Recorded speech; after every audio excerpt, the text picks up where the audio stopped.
Muito bem, então, se estivessem de acordo, começávamos esta nossa audição. Em primeiro lugar, queria agradecer a presença das peticionárias a Maria da Silva Gameiro e Marta da Silva Gameiro e a Joana Amaral Dias. Temos também aqui representados 3 partidos, o PS com o deputado Paulo Marques e Irene Costa, o PSD, a deputada Fernanda Valês e do Chega, a deputada Rita Matias. A nossa audição tem a ver com uma petição para a organização de um referendo sobre a adesão de Portugal ao Tratado Pandémico da OMS.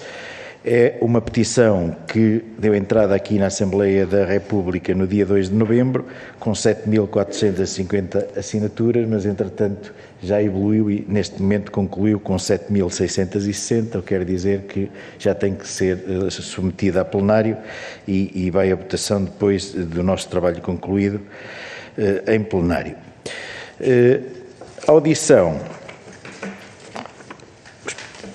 trata-se de uma petição coletiva, tendo como primeiros subscritores a cidadã Marta da Silva Gameiro. Os subscritores começam por tecer um conjunto de considerações relativas ao funcionamento da Organização Mundial de Saúde, questionando a sua legitimidade para interferir na gestão que os países fazem de matérias do âmbito da saúde e lançam dúvidas quanto ao financiamento da organização, referindo que está dependente de fundações privadas e corporações e, neste contexto, contestam, por um lado, a adesão ao Tratado Internacional sobre a Prevenção e Preparação para a Pandemia, que está a ser negociado entre os países membros da OMS e, por outro lado, as propostas da OMS para alterar o Regulamento Sanitário Internacional. Considerando toda a exposição e o título que atribuíram à petição, parece-nos que os peticionários discordam da adesão de Portugal ao Tratado Internacional sobre a prevenção e preparação para a pandemia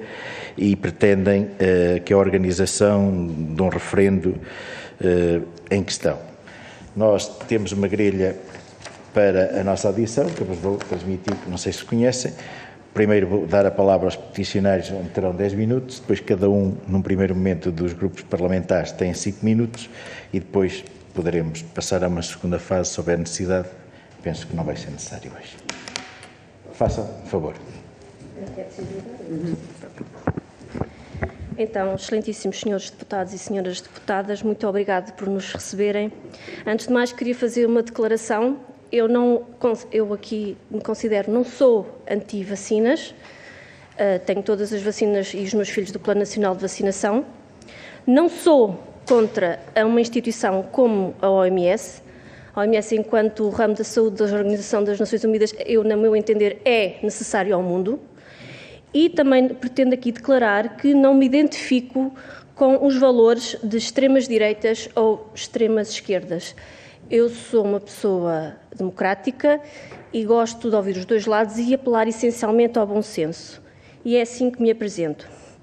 Esta petição pretende essencialmente informar as pessoas que os principais financiadores da pesquisa em saúde mundial têm a ganhar financeiramente com as respostas propostas para todo tipo de pandemias. Uma característica cada vez mais clara dos últimos 3 anos de pandemia Covid-19 é que a resposta à saúde pública está a ser conduzida não apenas por governos e instituições multilaterais, como a OMS, mas também por uma série de parcerias público-privadas envolvendo empresas farmacêuticas e fundações privadas. Uma voz importante é, por exemplo, o Wellcome Trust, cujas atividades de caridade em expansão na pandemia incluem a coliderança de um programa da OMS para apoiar novos tratamentos para a Covid-19. Ao mesmo tempo, segundo a British Medical Journal, a própria Wellcome detém investimentos em empresas que produzem esses mesmos tratamentos, no ramo dos anticorpos monoclonais e a dexametasona, como a Novartis e a Roche.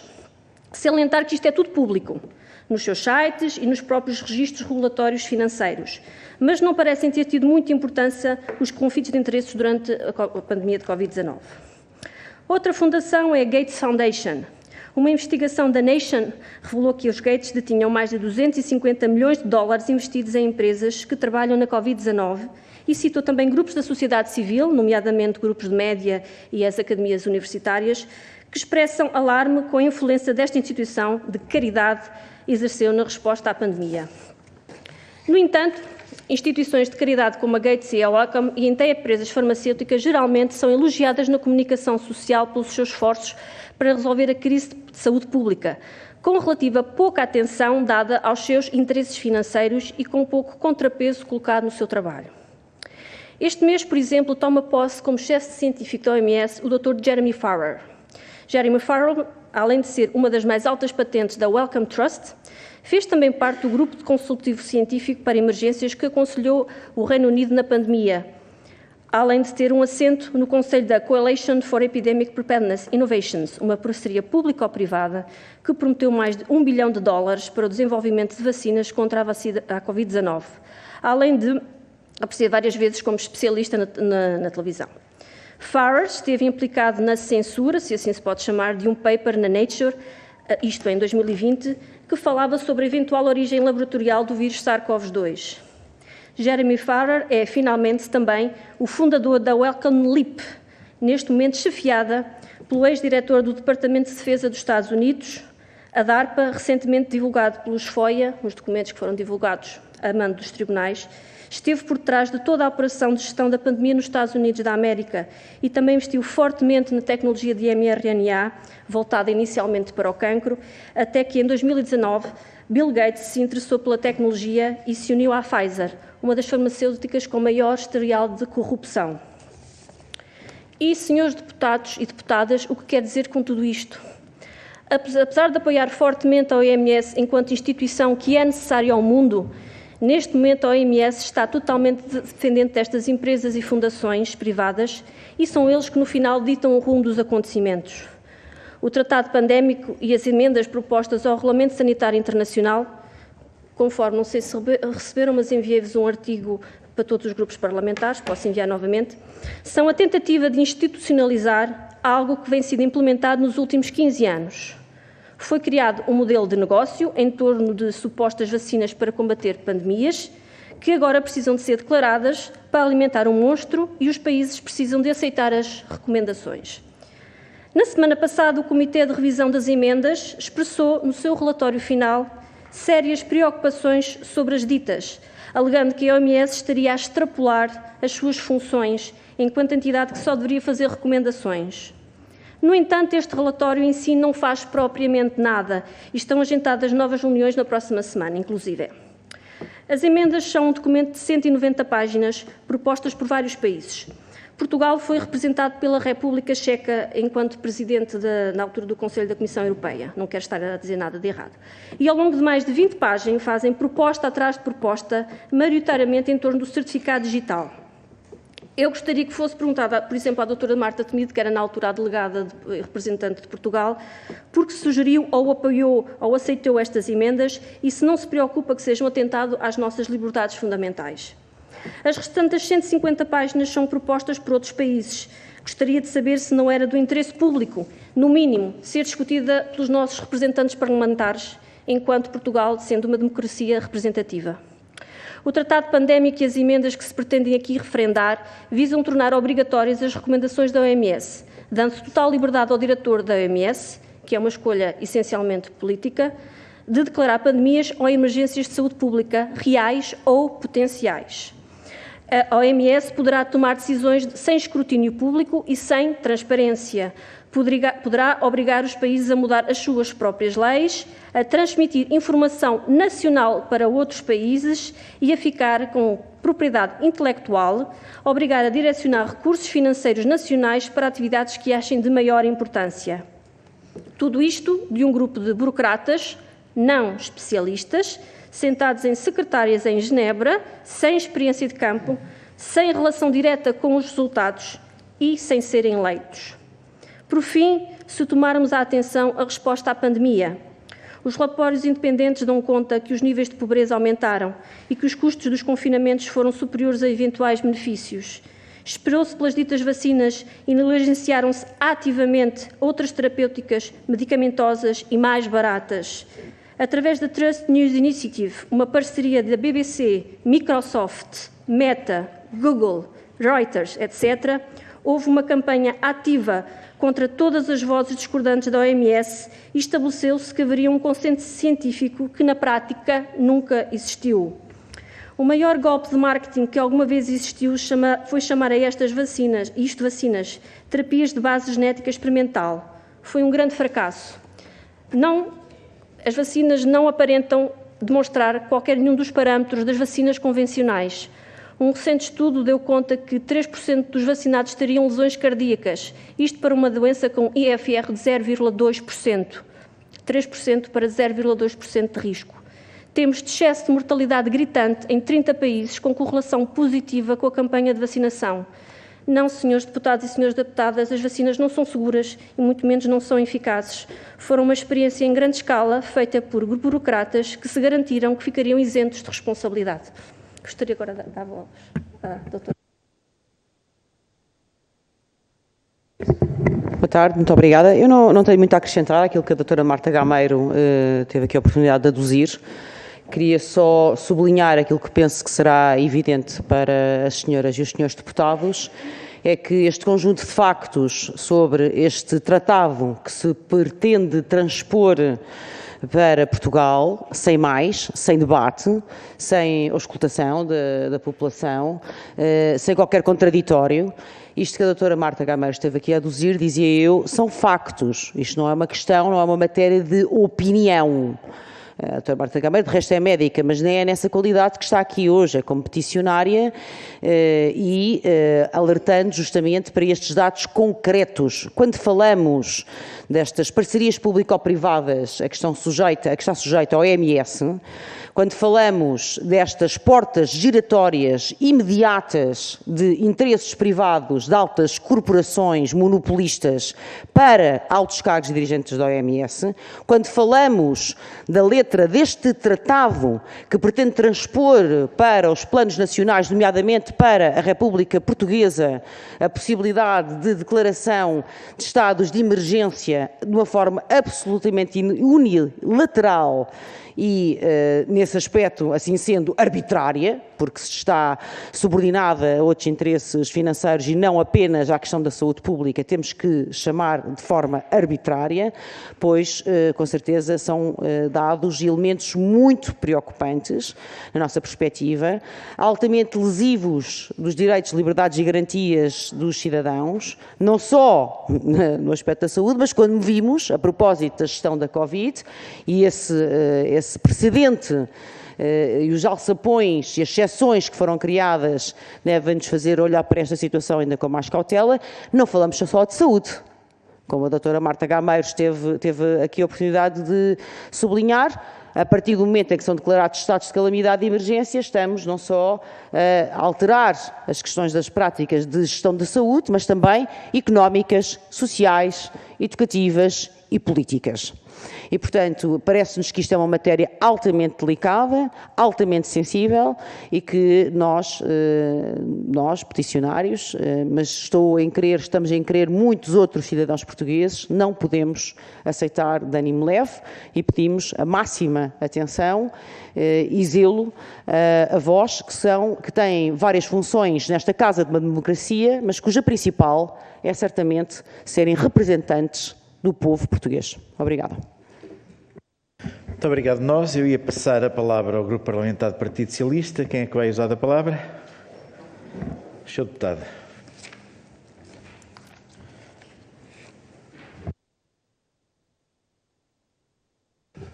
Bem, Sr. Presidente, começo por cumprimentar as peticionárias, em particular a primeira subscritora desta petição, a Marta Gameiro, e confesso que não deixo de dar nota de uma curiosidade, porque qualquer cidadão tem que vir aqui fazer declarações de interesses sobre se é contra as vacinas, a favor das vacinas, contra a OMS ou não.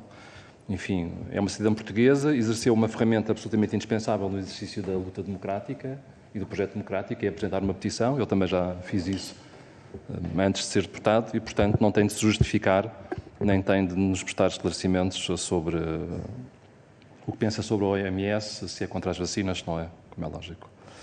Bem, portanto, em primeiro lugar, queria agradecer o facto de ter trazido ao Parlamento este assunto e, de alguma forma, também não querendo, também acabou por revelar o seu ponto de vista sobre o assunto. Não é?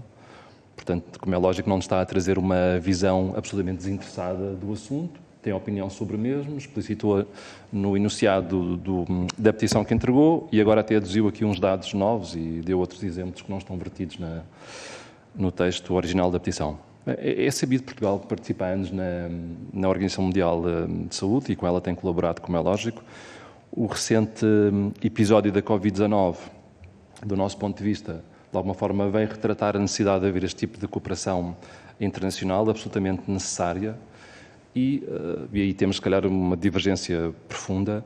Um dos reflexos dessa indispensável cooperação internacional resulta no facto de termos conseguido ter um mecanismo, já percebi que não lhe quero chamar vacina, vamos chamar-lhe mecanismo, que durante a pandemia da Covid-19 permitiu evitar uma mortandade maior que aquela que tivemos. Falou-me de estudos sobre o excesso de mortalidade de alguns países da Europa, sim, estão a ser analisados. Portugal também está a desenvolver um estudo dessa natureza. Precisamos aqui ter um intervalo de tempo maior, mas eu acho que todos nesta sala estamos certos que essa pandemia, essa mortandade seria brutalmente mais elevada caso não tivesse existido uma vacina. Além disso, em Portugal também nós não tínhamos legislação que enquadrasse os estados de emergência como tivemos e resultaram aqui duas particularidades. Uma brutal convergência entre os órgãos de soberania perante a necessidade de terem sido tomadas as medidas que foram tomadas, por um lado, e por outro lado a aceitação dos portugueses a essas medidas. Ou seja, o número de situações em que houve casos de desobediência a essas medidas é um número brutalmente baixo e, portanto, as pessoas de alguma forma perceberam o que estava em causa, aceitaram as medidas tomadas, o que de alguma forma nos faz pensar que elas foram compreendidas pelos cidadãos na sua plenitude. E, portanto, aceitámos perder algum do nosso espaço de liberdade em função de um valor maior, que era a vida das pessoas. Posto isto, o assunto que nos traz é relevante. Como sabe, no âmbito das comissões especializadas, permanentes especializadas na Assembleia da República, existe uma comissão de saúde, que neste caso é dirigida pela doutora Maloda Abreu. Foi recentemente constituída uma subcomissão designada de saúde global, onde eventualmente eu acho que este tipo de assunto também tem enquadramento e é a nossa intenção poder chamar ao Parlamento outras pessoas no âmbito desta, propor ao Sr. Presidente que no âmbito desta petição possamos chamar outros protagonistas para nos dar outro ponto de vista sobre, por um lado, sobre as alterações que a OMS quer fazer e, por outro, para ver da necessidade ou não de sujeitar ao referendo este tipo de matérias. Muito obrigado, para já era só. Muito obrigado, Sr. Deputado. Passava a palavra então à Sra. Deputada Fernanda Pelias. Obrigada, Sr. Deputado Coordenador e, neste caso, também Presidente desta reunião. Senhores Deputados, o direito de petição é um ato de cidadania e, por isso mesmo, eu quero saudar os autores desta petição, que contabiliza, como já foi aqui dito, 7.660 assinaturas. Devo dizer que, relativamente à intervenção anterior do Sr. Deputado do PS, de facto, comungamos muito do que disse relativamente ao facto de, perante uma situação nova, a cooperação entre os diversos países acabou por ser também uma ajuda.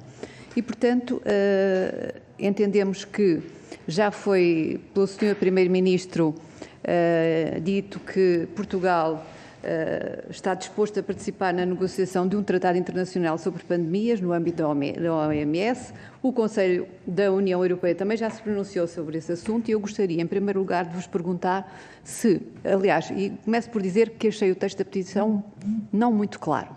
Não muito claro e confesso que, enquanto professora, considerei que estava um pouco mal redigido. Desculpem-me este à parte, mas, de facto, eu sou muito exigente no que respeita à escrita. E, portanto, gostava de lhes perguntar, em primeiro lugar, se esta petição, para a sua elaboração, ouviram peritos sobre a matéria. Ou se resulta apenas só de consultas que fazem no Dr. Google, pronto. Esse é o meu primeiro. Portanto, depois, os argumentos que, na vossa opinião, justificam a realização deste referendo são exatamente quais? Quais são exatamente os argumentos que os peticionários consideram mais importantes para exigir o referendo? Depois, perguntar se também não consideram que é demasiado pretencioso exigir um referendo, quando em Portugal já se colocaram situações também igualmente importantes e para as quais não foi possível fazer um referendo. E com isto não estou a desvalorizar a matéria da petição, atenção. E também perguntar-vos se, de facto, consideram que, em caso de uma pandemia, e tendo em conta a recente experiência que nós já tivemos, entendem que a cooperação e solidariedade entre os diferentes países não é uma mais-valia. Muito obrigada. Muito obrigada, Sra. Deputada. Dava agora a palavra à Sra. Deputada Rita Matias. Muito obrigada, Sr. Presidente. Começo por cumprimentá-lo a si, cumprimento também as senhoras e os senhores deputados e cumprimento naturalmente a doutora Marta Gameiro e a doutora Joana Amaral Dias, agradecendo pela exposição inicial, dizendo que naturalmente que a doutora Marta Gameiro tem que iniciar a sua exposição com uma nota prévia quando a última vez que se dirige a esta Assembleia da República para assistir à discussão de uma petição, da qual também era a primeira signatária, é apelidada de chalupa e considerada militante de um partido, quando nem sei se efetivamente comunga das mesmas cores partidárias que eu e, portanto, infelizmente, a doutora Marta Gameiro terá que fazer todas as notas prévias porque se banalizou um clima de censura e de policiamento daquilo que é politicamente correto e aceitável dizer ou não. E, portanto, de facto, não deveria de ser necessária esta nota prévia, mas foi aquilo que foi permitido. E isto faz-me recordar, de facto, um discurso recente no Senado americano, onde uma senadora questionava, frente aos antigos responsáveis do Twitter, a censura que de facto aconteceu nessa rede social e noutras, e portanto questiono-me se este texto aqui vertido e se estes argumentos aqui versados poderiam estar expostos em redes sociais e se haveria liberdade para fazer estas alegações ou teriam que ser feitas notas prévias. E isto é algo que tem que nos levar à reflexão, porque, como era dito e bem, relativamente a qualquer consideração sobre o período pandémico e a viabilidade ou a fiabilidade das vacinas ou não, aparece automaticamente considerações da OMS. No entanto, quantos e quantos filmes de pornografia infantil ou até de devassa da vida privada e conteúdos íntimos vazados na internet não conseguem ser eliminados e são perpetuados naquelas redes sociais? Esta questão foi colocada nos Estados Unidos da América, mas acho que tem que ser trazida também para o debate em Portugal. E, portanto, numa nota também muito rápida, dizer que não sei se partilho da experiência e da opinião do Partido Socialista de que, de facto, todas as medidas e todas estas intenções foram compreendidas e aceites pelos cidadãos e que, de facto, este espaço de liberdade foi perdido, este valor de liberdade, em função de um valor maior da vida, porque, de facto, os cidadãos não estavam em liberdade. Os cidadãos estavam em casa porque havia policiamento na rua, não foram voluntariamente para a sua casa. Os cidadãos tiveram que tomar uma vacina para poder obter um certificado digital, caso contrário, não poderiam aceder a espaços de lazer, eventualmente não poderiam frequentar clubes desportivos e, portanto, temos sempre que pensar se efetivamente tomaram uma decisão de saúde em condições de liberdade ou não. Mas no que toca aqui à petição em debate, que de facto traz-nos questões importantes, gostava de trazer um excerto de Charles Michel, o Presidente do Conselho Europeu, em outubro de 2021, que dizia que temos que criar uma envolvente em que todos os cientistas, profissionais de saúde e governos se possam unir por uma causa comum. E é preciso distinguir. Uma coisa é cooperação internacional. Outra coisa é unidade e internacionalismo. E todos nós conhecemos que as experiências de internacionalismo não correram muito bem e, portanto, é preciso perceber que caminhos é que queremos verdadeiramente seguir.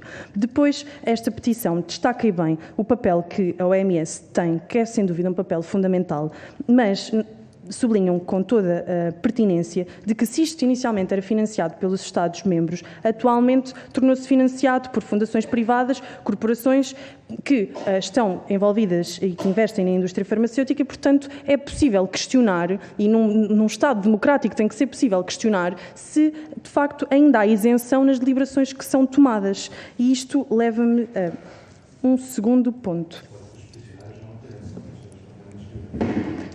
Tenho que comentar aquilo que é dito aqui. Devido às orientações da OMS, a União Europeia obrigou os Estados-membros a comprar o equivalente a 9 vacinas por pessoas, incluindo crianças.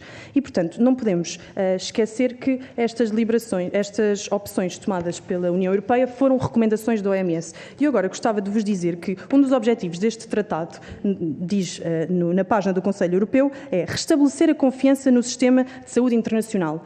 A única questão que eu tenho é quem se propõe propõe a restabelecer a confiança no sistema de saúde internacional não é capaz de revelar transparência no período e nos processos que aconteceram durante esta altura pandémica. Isto é aquilo que nós conseguimos consultar dos contratos realizados com a Pfizer e com a União Europeia. E, portanto, como é que alguém se propõe a restabelecer a confiança quando aquilo que nos mostra são páginas rasuradas e não consegue, de facto, ser transparente? Mas o próprio Governo, o nosso Sr. Ministro, que gosta de fazer o L e apoiar candidatos que agora dizem que não dão determinados apoios e subsídios a crianças se não estiverem vacinadas, retirou do portal base os contratos. Nunca conseguimos aceder plenamente aos contratos de vacinas. Mas, atualmente, se forem pesquisar, esta imagem foi retirada antes desta audição. Isto é aquilo que nós temos atualmente no portal base relativamente... Vou concluir. Isto é aquilo que nós temos relativamente à vacinação em Portugal. E, portanto, a única questão que deixo é como é que nós podemos confiar em instituições que querem dizer, que querem restabelecer esta confiança, mas que não se predispõem à transparência. E, por isso, a questão dirigida às peticionárias é possível confiar nestas instituições que têm interesses obscuros e agendas que não são claras? Muito obrigada pela vossa presença aqui hoje. Muito obrigada, Sra. Deputada. Vamos prosseguir os nossos trabalhos. Eu vou dar novamente a palavra às nossas peticionárias, à doutora Marta Gameiro e à doutora Joana Amaral Dias, que, de acordo com a forma que entenderem mais adequada, terão até 10 minutos para responder aos senhores deputados e também, se quiserem, aduzir outros aspectos que considerem importantes para nós concluirmos o nosso trabalho. Obrigado.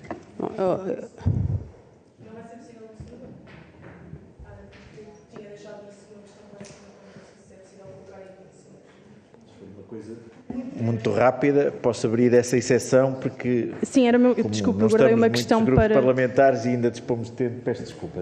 Se ninguém se opuser, tinha guardado uma pergunta para a segunda ronda, uma vez que não há, tinha só mesmo também uma questão. Não consideram que seria um processo fundamental, de facto, em nome da transparência e, de facto, de reabilitar a confiança no sistema e até, eventualmente, os portugueses sentirem confiança num tratado, haver um processo de clarificação e um estudo do impacto e dos efeitos adversos das vacinas, isto porque os dados que temos atualmente da União Europeia é de que há mais de 5.300 casos de reações consideradas graves, entre os quais 3.385 abortos e 246 mortes fetais. Consideram que um estudo dos reais impactos reforçaria a confiança ou não nas instituições? Muito obrigada. Obrigado. Aberta esta exceção, eu pergunto também ao Sr. Deputado Paulo Marques se querem usar 30 segundos. Sra. Deputada Fernanda Beleza, ok. Então... Muito obrigada, senhores deputados e deputadas, por terem colocado as suas questões. Vou começar por a observação de ser necessário fazer uma declaração de interesse. Eu entendo que, como cidadã, tenho todo o direito de ter uma opinião. É verdade, tenho. Mas o que eu vi nos últimos 3 anos foi ser qualquer coisa que eu dizia contra o modo como estava a ser escolhida a gerir a pandemia Covid-19. Eu era acusada de negacionista, era acusada de extrema-direita, era acusada de ser anti-vacinas e que queria matar os avózinhos. Pelo amor de Deus, de maneira... Eu sei que foram tempos caóticos e que, quando há caos, tendem-se a extremar posições e fazer declarações que muitas vezes são mais impulsionadas pelo medo do que propriamente por uma razão racional. No entanto, eu sinto necessidade, cada vez que vou falar sobre isto, de fazer esta declaração, porque eu, como profissional de saúde, o que eu tenho que pôr à frente é o interesse dos meus pacientes e respeitar o princípio básico. Eu sou médica dentista, não fiz o juramento de Hipócrates. No entanto, também tive todas essas disciplinas na universidade e a primeira coisa que nos ensinam é primo non nocere, primeiro não fazer mal. E desculpem, mas não foi isso que foi feito durante a gestão da pandemia. E eu acho que tinha o direito de falar sem ser acusada de ser extremista. Pronto. Cooperação nacional necessária, se eu acho que ela é necessária. Eu acho que eu sou perfeitamente a favor da União Europeia e das Nações Unidas. Eu sou uma pessoa, eu nasci nos anos 80, eu cresci com a União Europeia, estou completamente dentro do sistema. Agora, por eu acreditar que precisamos de haver cooperação entre países, não quer dizer que eu não questione quando vejo que o objetivo se está a desviar do seu objetivo original. As Nações Unidas foram constituídas após a Segunda Guerra Mundial com o objetivo de cada cidadão nasceu igual, com iguais direitos e responsabilidades, Quando eu vejo que os objetivos iniciais primordiais estão a ser desviados, eu acho que nós temos que questionar. Não estamos a questionar a instituição, nós estamos a questionar as pessoas que estão a dirigi-las. Porque nós temos esse direito, da mesma maneira como eu estou aqui, enquanto cidadã, a falar-vos disto e a pedir-vos que pensem sobre o assunto, nós, as instituições que estão lá em cima, em Genebra ou em Bruxelas, nós também temos que, enquanto país, ir lá. Desculpe, mas eu não estou a perceber muito bem qual é o objetivo disto. Nós temos que ir lá, nós temos esse direito. Por exemplo, eu acho que em Portugal, olhando para trás, nós não poderíamos ter feito outra coisa. Porquê? Pelo exemplo da Suécia. A Suécia, o país da Suécia, no que respeita aos confinamentos, depois eles aderiram também completamente à campanha de adesão, mas no que respeita aos confinamentos e às máscaras, a Suécia sofreu o maior bullying que eu já vi em toda a minha vida ser feito contra um país dito democrático e da Europa.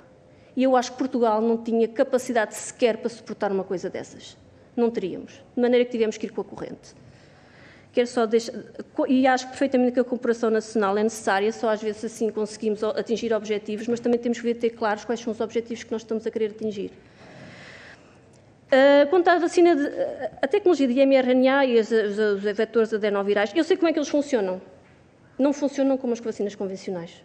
Não funcionam. Isto era outra coisa, que foi dado o nome de vacina para haver maior adesão e maior confiança da parte das populações. Eu não consigo chamar isto de vacina, eu chamo porque é a maneira de me fazer entender. Mas isto não é. Não é. E quando fala que estão a fazer investigações e que precisam de um intervalo maior para ver o que é que se está a passar, é bastante questionável, uma vez que esta vacina foi aprovada, foi feita em 9 meses. Eu falei, inclusive, com uma pessoa que trabalhou muitos anos na investigação, na indústria farmacêutica, que é o Dr. Edley Ruiz.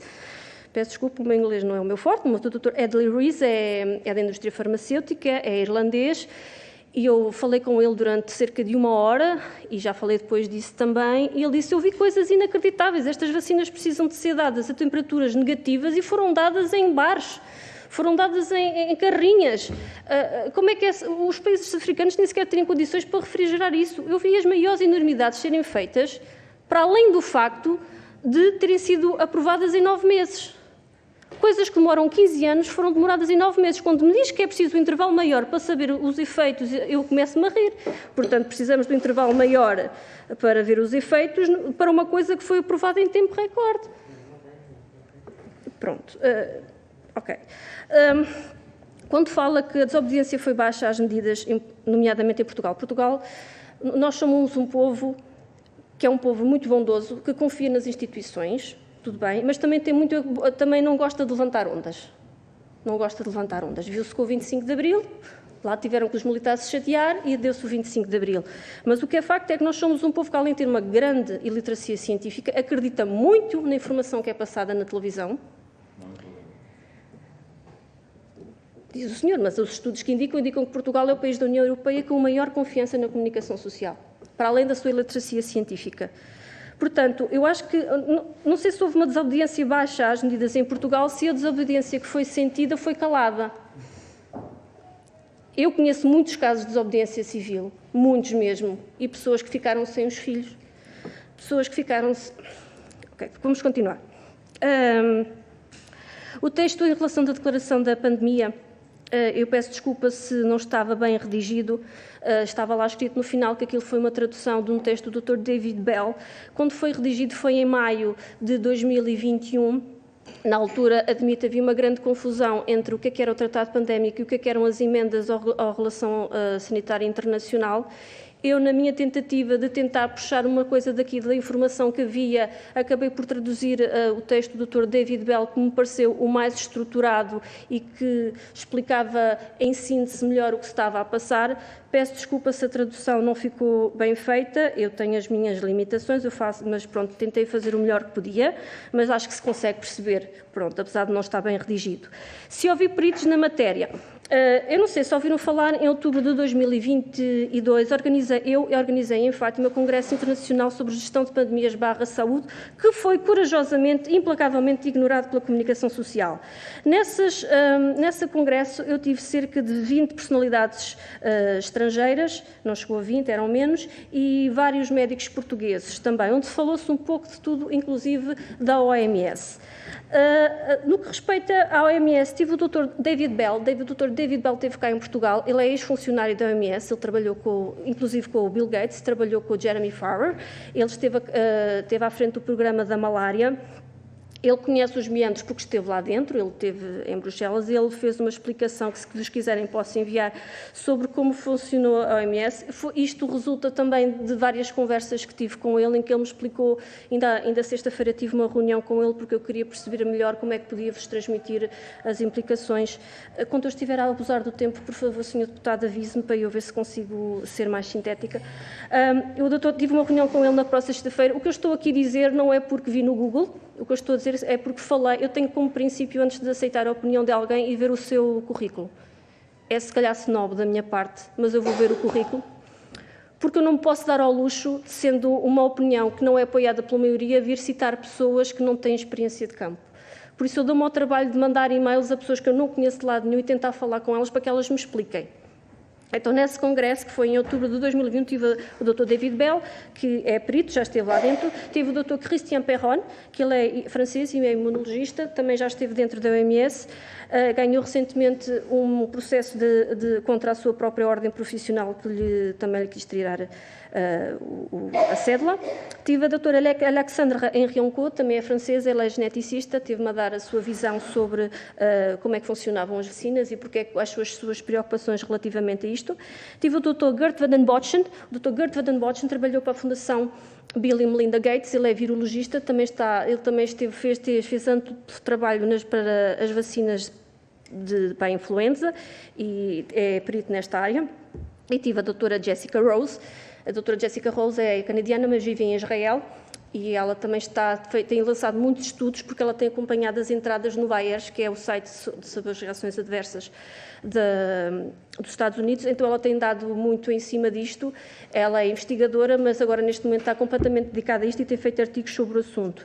E também tem o Dr. Steve Templeton, ele é imunologista, também tentei falar com ele, e não esteve em Portugal, e também tenho tido várias reuniões, mas este não é especialista, eu só posso considerá-lo um ativista. Ele chama-se James Rurowski, ele é um ativista, ele está constantemente em cima do que está a passar do OMS e é útil porque vai-me dando, eu trabalho, ele vai-me dando os documentos e vai-me dizendo o que é que se passa nas reuniões que são feitas em Genebra.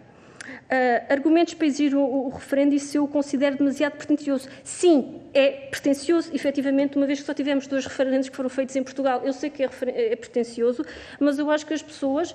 Isto não foi discutido, a gestão da pandemia não foi discutida. Tivemos deputadas recentemente a dizer na Comissão Europeia que as decisões que foram tomadas foram feitas apressadamente e sem a devida discussão. O que foi acontecer lá em cima, aconteceu cá em baixo. Portanto, se nós estamos a aderir isto livremente à OMS, nós estamos a dizer que vocês fizeram tudo bem. E tomem lá o bombom. Isto não pode ser, as pessoas têm...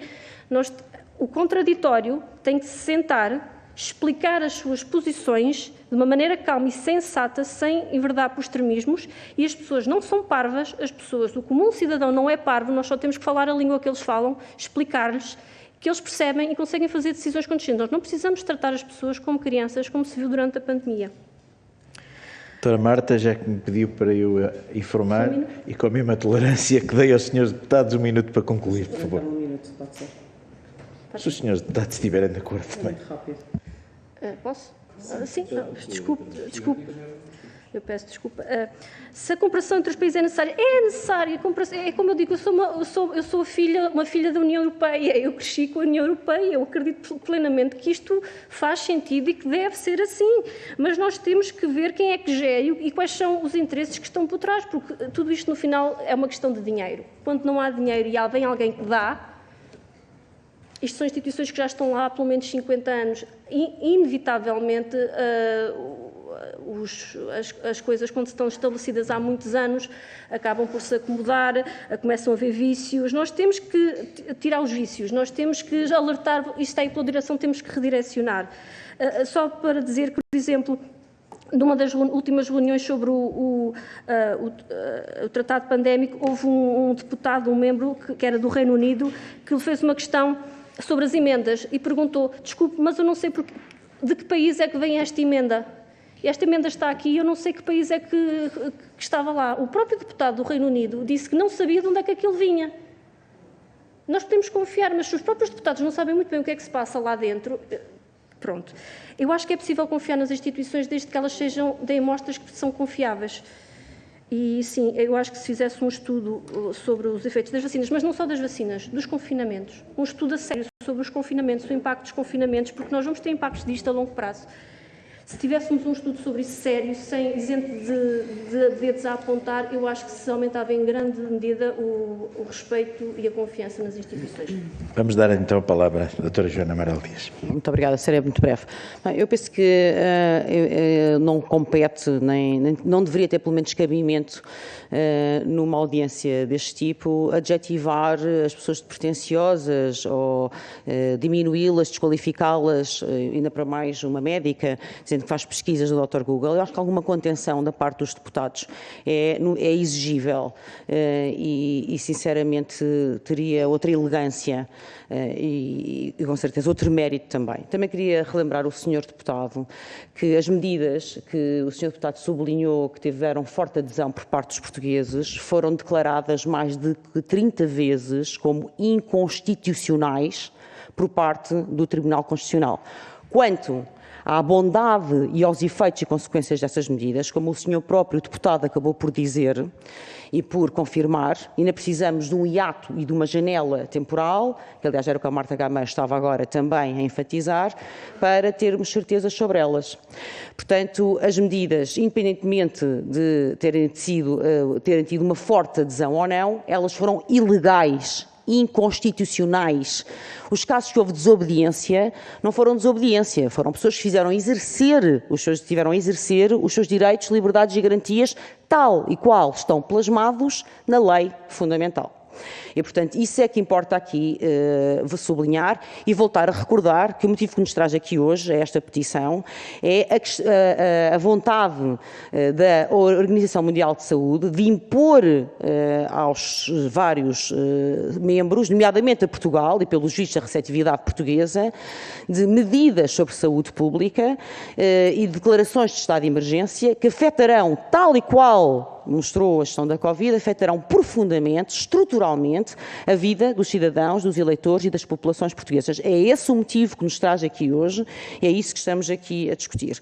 Também queria relembrar que os senhores deputados não podem estar alheios, nem ser alienados sobre o que se passa hoje relativamente às vacinas, às chamadas vacinas das inoculações Covid, nomeadamente o facto do próprio New York Times ter esta semana processado Ursula von der Leyen por ela continuar a ocultar as SMS, já depois do Procurador-Geral da República e do próprio Parlamento Europeu terem intimado a senhora baronesa, a Presidente da Comissão Europeia, não eleita, a prestar declarações e dela se ter recusado, não prestando, evidentemente, aquilo que deveria ser a sua função e o seu papel e o seu desempenho. Portanto, esta é que é a verdade. Quanto ao suposto pretenciosismo do referendo, devo-lhe dizer, senhora deputada, que nunca vi nenhum referendo mais necessário. Porque a gestão da Covid, durante 2 anos, fez a maior transferência de riqueza da história da humanidade. Os pobres ficaram muito mais pobres e os ricos ficaram muito mais ricos. E deu a maior machadada de democracia desde o pós-guerra. Aliás, não sou eu que digo, todos os institutos internacionais que se dedicam a observar e a analisar a qualidade da democracia em vários países apontam, nomeadamente em Portugal, um decréscimo, uma degradação da qualidade democrática assinaláveis. Portanto, pretenciosa é a sua intervenção, senhora deputada, e não a exigência cidadã e cívica de pedir um referendo sobre aspectos que são absolutamente nevrálgicos e nucleares da vida na República Portuguesa. Para concluir, gostava de saudar esta abertura revelada por parte do senhor deputado do Partido Socialista em dar continuidade a estes trabalhos, nomeadamente na dita Comissão de Saúde Global, porque nos parece que deve ser o caminho das instituições, não só de consistência e de não incongruências, porque o relembro chegou a propor o Chega chegou a propor o internamento compulsivo de pessoas que se recusassem na vacina. Portanto, precisamos não só de consistência e de não contradições, como precisamos de prestação de contas, seja na Comissão Europeia, seja aqui neste mesmo Parlamento, que no mínimo se pode considerar, depois desta petição, cuja primeira assinatura é da doutora Marta Gameiro, se pode considerar alertado e devidamente informado sobre este instrumento antidemocrático que está em marcha sobre a República Portuguesa. Muito bem, e depois desta minha tolerância toda, os senhores deputados querem usar a palavra? Ok, eu vou-vos dar a palavra, sejam sintéticos, por favor, porque eu fui tolerante e agora estamos naquela margem que temos que concluir. Obrigado, Sr. Presidente. Não, o Sr. Presidente fez o que tinha de fazer. Se me permite, quero ouvir as pessoas que, enfim, procuram o Parlamento para apresentar os seus pontos de vista, como é lógico, e, portanto, sobre isso nada a dizer. Agora, também não queria deixar passar em branco a doutora Joana Amaral Dias, que é uma pessoa que conhece bem a casa, já cá esteve, que os deputados também não são alienados. Portanto, eu não sei o que é que entende por ser alienado, não me parece que isso seja um adjetivo que qualifica as pessoas. E, portanto... Os deputados eram alienados, depois pode ver na gravação. Pode. Não eram ou não podiam ser alienados. Não vamos entrar em diálogo. Podiam ser Vamos alienados, concluir. são alienados. Vamos concluir que o importante já foi dito. E, portanto, só Já para- foi dito e agora já não estamos a adiantar nada. E, portanto, só... Não, de acordo. Isto é, se está a pedir respeito, também tem que se dar ao respeito, desculpe. Em relação ao prazo que eu disse, tem que ver com o seguinte, já foram propostas um conjunto de medidas para estudar o aumento da mortalidade que existe em Portugal. E, a dada altura, o que se percebe, e o que nos disseram, nomeadamente entidades como a Direção-Geral de Saúde, é que o intervalo em que o Ricardo Jorge está a estudar esse período tem de ser alargado para percebermos os efeitos dessa pandemia. Ou seja, já há justificação. Pronto, então se está a par, percebe o que é que eu estava a dizer. Tudo o que disse e todos esses constrangimentos, se colocasse no prato da balança esses constrangimentos todos, à nossa liberdade, alguma falta de informação o mais rigorosa possível para a tomada de decisões, e se colocar no prato da balança o número de pessoas que morreram ou que deixaram de morrer, apesar disso, não vai ter dúvidas sobre as medidas que foram tomadas. E depois queria também disponibilizar ali ao Sr. Presidente para partilhar com as nossas cidadãs um link que está no site do Parlamento que dá conta da atividade que o Parlamento foi tomando ao longo dos anos da pandemia, que vai perceber a intensidade, o volume, a exigência que foi colocada ao órgão de soberania Parlamento e Assembleia da República no combate à Covid e o número de entidades que foram ouvidas e escrutinadas. Dir-me-á que, enfim, era possível fazer mais, eventualmente sim, mas também não podemos dizer que ficámos aqui alienados do que estava a acontecer e que não cumprimos o nosso papel. Muito obrigado, Sr. Deputado. Em relação aos efeitos da pandemia, aos confinamentos, claro que, como é lógico, há hoje efeitos perversos desses confinamentos e vão existir nos próximos anos. Não é por acaso, não é à toa que esta Casa decidiu escolher o tema da saúde mental para a sua iniciativa, por exemplo, do Parlamento dos Jovens. Hoje, todos os dias, saem estudos novos sobre os efeitos da pandemia e, quer dizer, há caminhos que são claramente hoje já conhecidos. Obrigado, Sr. Deputado Paulo Marques. Palavra para concluir a Sra. Deputada Apenas Fernanda e Beliz. só para lamentar a forma como se me dirigiu. Eu não aceito lições de democracia e muito menos lições de como fazer uma intervenção. Eu questionei, eu não opinei e, portanto, acho que não era merecível a forma como se me dirigiu. Pronto. Faça favor. Naturalmente, sendo o único grupo parlamentar aqui presente, não tomaria a palavra, apenas esclarecer relativamente à coerência do Partido Chega. De facto, apesar da primeira proposta relativamente aos confinamentos, fizemos um caminho de clarificação e em democracia isso mostra maturidade e qualidade e, no entanto, fomos o único partido a apresentar providências cautelar contra as medidas declaradas inconstitucionais e a receber, de facto, portanto, a confirmação por parte do Supremo Tribunal de que estávamos certos nas alegações que fazíamos. Muito obrigada. Muito bem. Para concluirmos, eu queria agradecer a presença dos senhores deputados e, naturalmente, as respectivas intervenções. Queria agradecer aqui aos nossos técnicos da Comissão de Saúde o trabalho que fizeram, e nomeadamente aqui à doutora Josefina, que elaborou a nota da admissibilidade desta petição, e mais uma vez queria agradecer às nossas peticionárias por terem vindo aqui, por terem realizado esta iniciativa de cidadãos que é muito pertinente, eu acho que é muito atual, e, naturalmente, também por fazerem, quer aqui, quer no vosso dia-a-dia, e por tudo aquilo que disseram e que nós conhecemos, esta vossa ação que têm junto da sociedade para debater estes temas, e penso que o vosso contributo é fundamental para nós podermos realizar o nosso trabalho, para estarmos mais alerta, mais despertos e, naturalmente, para concluirmos o trabalho com mais rigor. Muito obrigado a todos.